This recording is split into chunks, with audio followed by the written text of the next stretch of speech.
एक भलं मोठं झाड होतं आणि आज फक्त बुंदावरला कोणीतरी तोडलं असावं. आता गरमी पण किती वाढली आहे, पक्षी पण दिसत नाहीत. आता मी पण थकली आहे. त्या पुढच्या झाडाच्या सावलीत जाऊन थोडा आराम करते. अगं नाजुका, इतक्या दूर का बसली आहेस? जवळपास झाडच राहिली नाही, सावली तरी कुठून मिळणार? अगं नाजुका,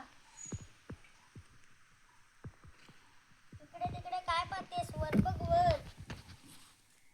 मी झाड बोलतोय. तुझ्या झाडाच्या सावलीत खेळायचीच तेच झाड. काल रात्री येऊन मला कोणीतरी तोडून टाकलं. अरे बापरे, चक्क झाड बोलताय. मला वाटलं झाड फक्त झुलता डोलता.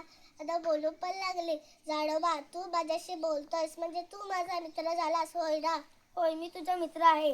पण नाजुका, लोक झाड तोडतात तेव्हा मला खूप दुःख होतं.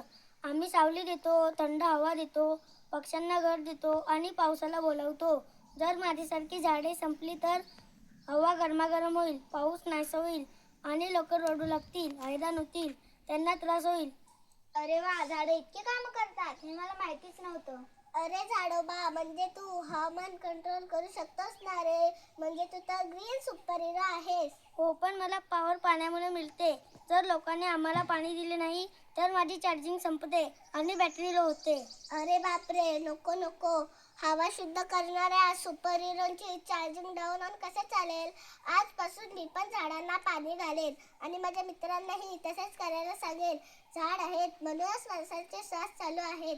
झाडोबा, मी तुला वचन देते, दरवर्षी एक झाड नक्की लावेन आणि त्याला पाणी घालून वाढवेन.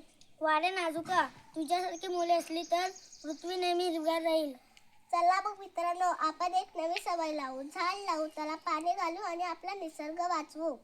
अरे नाजुका, आम्ही पण तुझ्यासोबत एक झाड लावणार. आपण दोघे मिळून त्याला पाणी घालूया. एक झाड लावू मित्रा, त्याला पाणी घालू, मोठे झाल्यावर त्याच्या सावलीत खेळू. तर मग मित्रांनो, तुम्ही पण लावणार ना दरवर्षी एक झाड? धन्यवाद.